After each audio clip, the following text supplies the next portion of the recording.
ఈగోలు పోగొట్టాలి. ఇద్దరిలోనూ తిరిగి కలవాలి అనే ఆలోచన వచ్చేలా చెయ్యాలి. ఇందాక వాళ్ళు మాట్లాడుకుంటున్నప్పుడు నాకు ఒక ఆలోచన వచ్చింది. ఏంటి అంకుల్? వీళ్ళని కలపటానికి మనం ఎమ్మెల్యేని హెల్ప్ అడిగితే? Good idea. నేను ఆయన్ని చూడగానే నాకు ఆయన కరెక్ట్ మనిషి అనిపించింది. కానీ మన ఇంటి విషయాలు ఆయనతో షేర్ చేసుకోవడం కరెక్టేనా? అదే నిజమే. వాళ్ళు మరోలా రియాక్ట్ అయితే ప్రమాదం కదా. చూద్దాం అంకుల్, బాగా ఆలోచించి ముందుకెళ్దాం. అదే మంచిదే. లేకపోతే మళ్ళీ కథ మొదటికొస్తుంది. పద.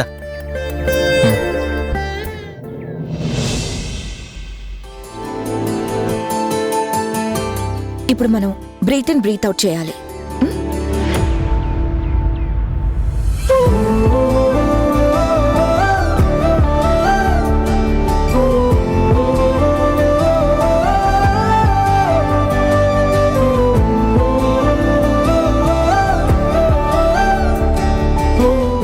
ఇలా నెమ్మదిగా గాలి పీల్చినప్పుడు ఊపిరితిత్తుల్లో గుండెలో నరాలు వ్యాకోచిస్తాయి. తిరిగి వదులుతున్నప్పుడు పూర్వస్థాయికొస్తాయి. ఇలా చేయడం వలన సన్నని గుండె నరాలు బలపడతాయి, స్థిరంగా ఉంటాయి. మలినాలు పేరుకునే ప్రమాదం ఉండదు. కొన్ని సందర్భాల్లో తెలియని ఎగ్జైట్మెంట్ ఫీల్ అయినప్పుడు, ఎక్కువ సంతోషం, భయం కలిగినప్పుడు గుండె వేగంగా కొట్టుకుంటుంది. ఆ చప్పుడు మనకు వినబడుతూ ఉంటుంది.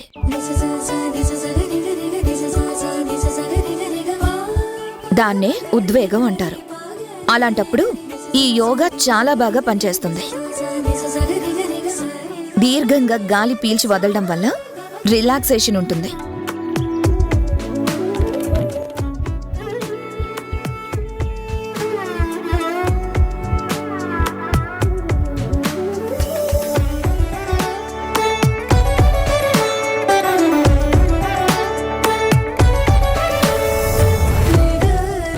లేకపోతే బీపీ పెరుగుతుంది.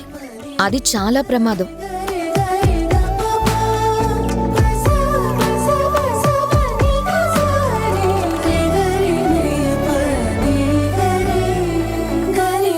ఈ ఎక్సర్సైజ్ చేయడం వల్ల అన్ని కంట్రోల్లోకి వస్తాయి.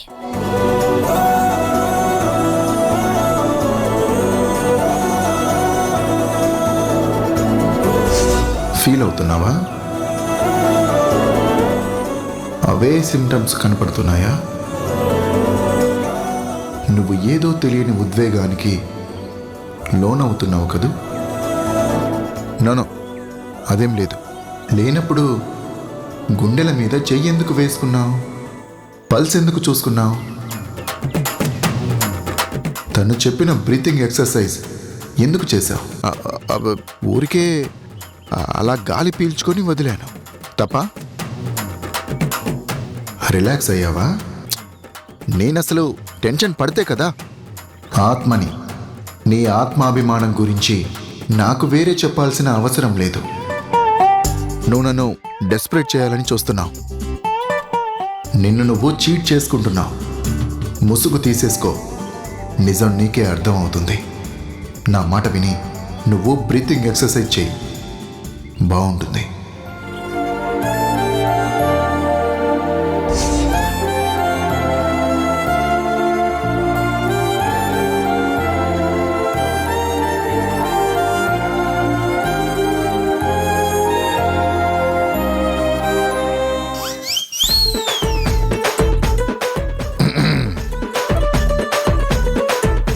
ఏంటి ఏదో వెతుక్కుంటూ వచ్చారు? నిన్ను నేనేం వెతుక్కుంటూ రాలేదు. జస్ట్ ఫార్మల్ చెకింగ్కి వచ్చాను. ఏమండి, ఈ టీచర్ గారు యోగా బాగా చేయిస్తున్నారా? మేడం గారికి ఏంటండి, సూపర్గా చేయిస్తున్నారు.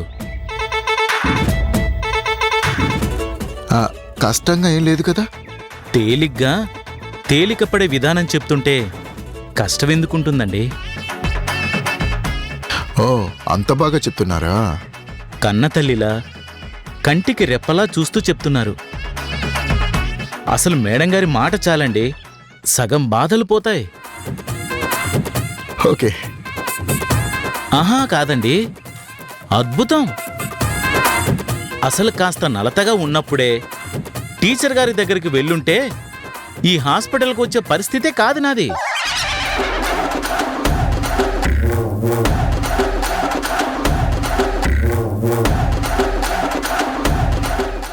అబ్బా, ఏమైంది డాక్టర్ గారు? అబ్బా అన్నారు. ఏం లేదు. టీచర్ గారికి మీ కాలు అప్పగించండి, లాగి పారేస్తారు.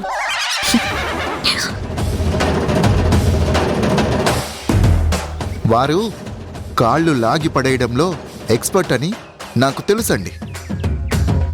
కాలు కాదండి, కాళ్ళకున్న నొప్పి లాగి పారేస్తారు. హా, అది వారి వల్ల అయ్యే పని కాదు. అవునో కాదో కాలిచ్చి చూడండి.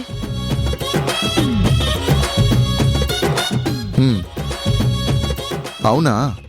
నొప్పి తీస్తావా? నేను మామూలుగా నడిచేలాగా చేయగలవా?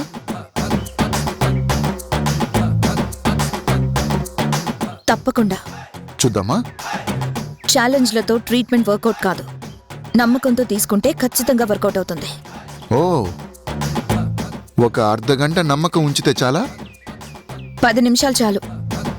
ఓ, then okay. Your time starts now. First mat దగ్గరికి రండి. టైం అక్కడ కౌంట్ చేద్దురు గాని. థ్యాంక్ యూ మేడం, నేను వస్తాను.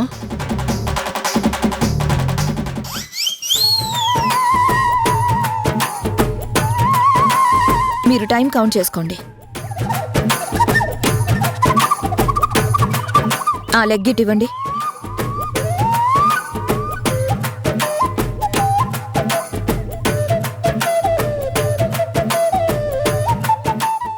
ఆ, ఎలా బెణికింది? ఎలా అంటే బెనికింది అంతే. ఏం చేస్తే బెణికింది? నేనేం చేయలేదు, అదే బెనికింది. ఎందుకా నవ్వు? ఏం లేదు, నాకేదో గుర్తొచ్చింది. ఏం గుర్తొచ్చిందో చెప్పకూడదా? చిన్నతనంలో హరి కూడా ఇలాగే అనేవాడు.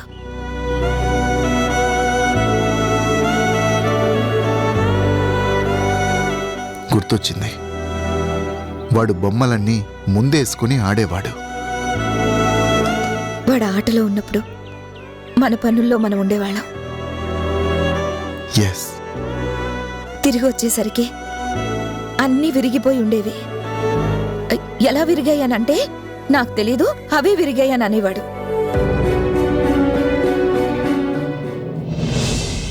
అనవసరంగా కొడుకు గురించి మాట్లాడాను. ఇప్పుడు నా కొడుకుని చూపించమంటే?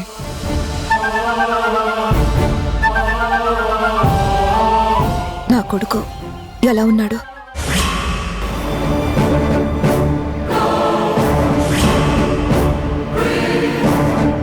వాడు నా కొడుకు.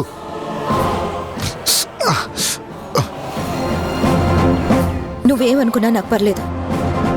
నువ్వు నా కొడుకుని చూపిస్తే అగ్రిమెంట్ క్యాన్సిల్ చేసుకుంటాను.